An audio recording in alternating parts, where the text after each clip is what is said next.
नमस्कार, दर्पण solution YouTube channel पर मैं प्रवेंद्र आपका हार्दिक स्वागत करता हूं। इस वीडियो के माध्यम से हम RKSMB के ऐप से रिलेटेड जो महत्वपूर्ण सूचनाएं आप तक पहुंचाने वाले हैं। तो अगर आपको पेपर नहीं मिले हैं अभी तक का, पेपर डाउनलोड करने का लिंक मैंने यहाँ पर लगा दिया है।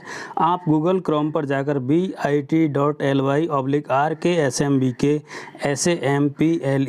ऐसे इस तरह से टाइप करेंगे तो आप उस लिंक पर पहुँच सकते हैं। यहाँ पर लिंक आपको लगा दिया है, आप डिस्क्रिप्शन में भी ये लिंक प्राप्त कर सकते हैं।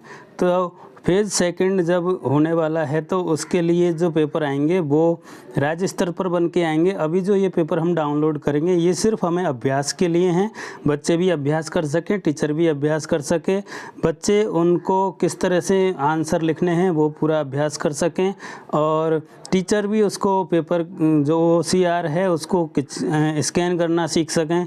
ये पूरी प्रैक्टिस इस अभ्यास जो पीरियड है इसमें करना है। 10 अक्टूबर से 18 अक्टूबर पेपर का लिंक आपको यहाँ उपलब्ध करा दिया गया है। 3 से 5 वाला पेपर जो होगा वो एक ही पेपर होगा, उसी में प्रश्न होंगे, उसी में आंसर लगाने के बॉक्स होंगे, उन बॉक्सों के अंदर आंसर लगाना है।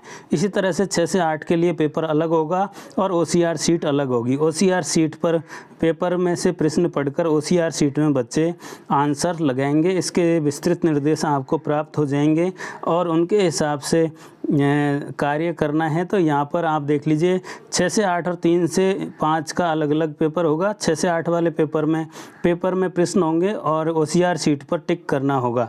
तो बच्चों के रोल नंबर अलॉट करने होंगे, रोल नंबर के हिसाब से नाम और रोल नंबर यहाँ पर लिखना है और उसके बाद में टीचर जो ऐप है उसके माध्यम से स्कैन करेंगे और स्कैन करके उसको अपलोड करेंगे। अपलोड करने के बाद में रिज़ल्ट ऑटोमेटिक जनरेट होगा। उसकी बाद में प्रोसेस अगले स्टेप में होगी। तो आपको जो कार्य करना है 10 से 18 अक्टूबर के बीच में उसमें ये टेस्ट लेना है और ये आकलन करना है और इस आकलन की जो कॉपी है OCR उसको आपको यहाँ पर ऐप पर अपलोड करनी है।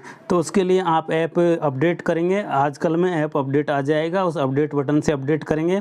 जब आप अपडेट कर लेंगे तो आपको आकलन के लिए क्लास का ऑप्शन दिखाई देगा। क्लास में जाएंगे, सेक्शन में जाएंगे और जैसे सेक्शन सेलेक्ट करेंगे आपको स्टूडेंट दिखाई देंगे। आप जिस स्टूडेंट की OCR अपडेट करना चाहते हैं उसका नाम सेलेक्ट करें और OCR को नीचे रखते हुए या प्लेन जगह पर रखते हुए उसको फ़ोटो खींचें। आप अच्छे से साफ़ सुंदर OCR की फ़ोटो खींचें और उसे अपलोड करें। अगर आप गलत या धुंधली फ़ोटो खींचते हैं तो OCR को जो कंप्यूटर है वो पढ़ नहीं पाएगा और उसका गलत रिजल्ट यहाँ पर आएगा। तो अगर आप पेपर नहीं डाउनलोड कर पा रहे हैं तो आप नीचे जो लिंक दे रखा है इस लिंक पर जाएं और इस लिंक पर जाकर आप पेपर डाउनलोड कर सकते हैं या हमारे कमेंट बॉक्स में आप कमेंट छोड़ें, मैं आपको ये लिंक उपलब्ध करवा दूंगा। उसके बाद में अगर आपको फिर भी कोई समस्या आ रही है तो आप मेरे व्हाट्सएप नंबर 93 144 38 294 पे व्हाट्सएप कर सकते हैं। सिर्फ व्हाट्सएप करें, मैं आपको वहाँ पर ये लिंक उपलब्ध करवा दूँगा। तो आगे हम यहाँ पर जो बात करते हैं राज्य स्तर पर जो ये सारणी है वो आपको उपलब्ध करा दी जाएगी। यहाँ पर 3 से 5 के पेपर की सारणी और 6 से 8 के जो पेपर हो रहे हैं उनकी सारणी भी यहाँ पर 2 नवंबर, 3 नवंबर और 4 नवंबर को जो आकलन हो रहा है उसकी सारणी यहाँ पर उपलब्ध है। इसके हिसाब से हमें पेपर लेने हैं और ये पेपर प्रिंटेड हमें आगे से उपलब्ध होंगे और उनके आधार पर हमें कार्य करना है। तो प्रिंटेड पेपर पर बच्चे अच्छे से कार्य करें, उनकी OCR पर सही से काम करें, इसलिए उनका अभ्यास ज़रूरी है। तो आप सभी बच्चों से अभ्यास करवाएं। अभ्यास सत्र 10 अक्टूबर से 18 अक्टूबर तक है। इसके अंदर स्टूडेंटों को ज़्यादा से ज़्यादा अभ्यास करवाएं जिससे कि वो गलतियां नहीं करें। जब ओरिजिनल OCR आपके सामने आएगी तो उस पर बच्चे अच्छे से काम करें और अपना नाम, रोल नंबर अच्छे से लिख पाएँ। आप रोल नंबर, नाम लिखने की प्रैक्टिस अच्छे से करवा दें और उससे संबंधित जो भी डिटेल है वो बच्चों को आप अच्छे से बता दें। बच्चों के बैठने के लिए यहाँ पर 2 टीचर किस तरह से व्यवस्था कराएंगे, 3 टीचर किस तरह से व्यवस्था करेंगे, 4 टीचर किस तरह से व्यवस्था करेंगे, ये भी आपको स्क्रीन पर दिखाई दे रहा है। तो इससे रिलेटेड आपके PO की मीटिंग होगी, उस मीटिंग में आपको सारी जानकारी उपलब्ध करा दी जाएगी। ऐप मेंटर और KRPO का ट्रेनिंग पीरियड चल रहा है, वो ट्रेनिंग लेंगे और उनके बाद में आपको ट्रेनिंग देंगे। इस तरह से ऑफलाइन ट्रेनिंग आपको दी जाएगी। तो आप जो RKSMB ऐप है, RKSMB के ऐप उस पर किस तरह से काम करेंगे, जो अभ्यास पीरियड है उसमें तो उसके लिए सबसे पहले आपको ऐप को अपडेट करना है।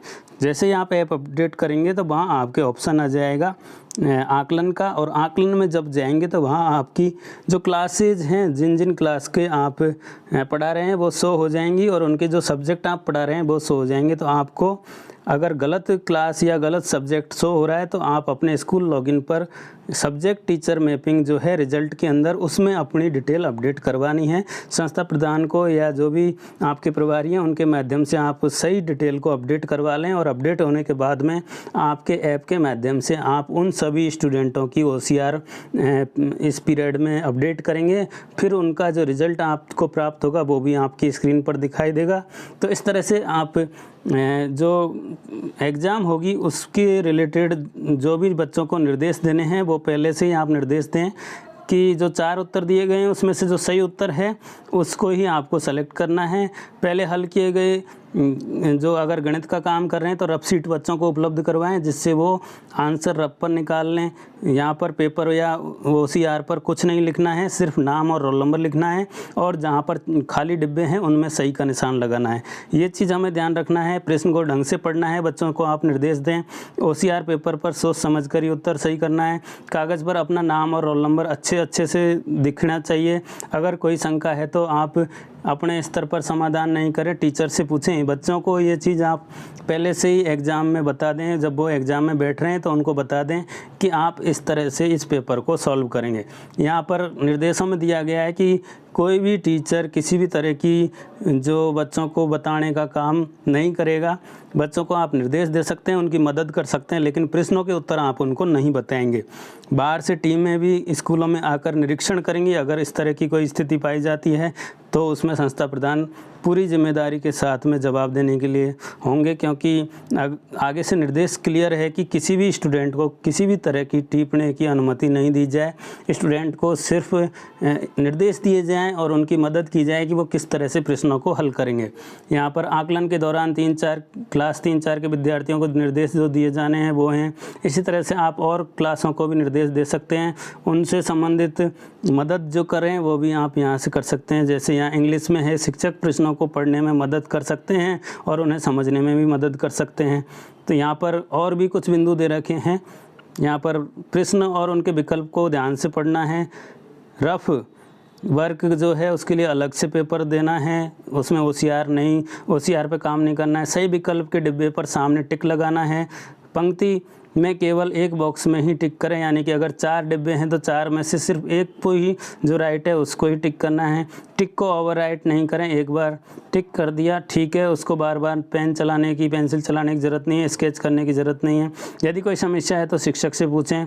क्लास 6 से 8 के लिए प्रश्न अलग होंगे और OCR अलग होगी, तो प्रश्न पढ़कर OCR पर सही प्रश्नों के उत्तर लगाएं। तो इस तरह से हमें अभ्यास सत्र जो है उसमें OCR केवल अभ्यास के लिए है, इसमें जो दक्षता और कठिनाई अलग अलग होती हैं।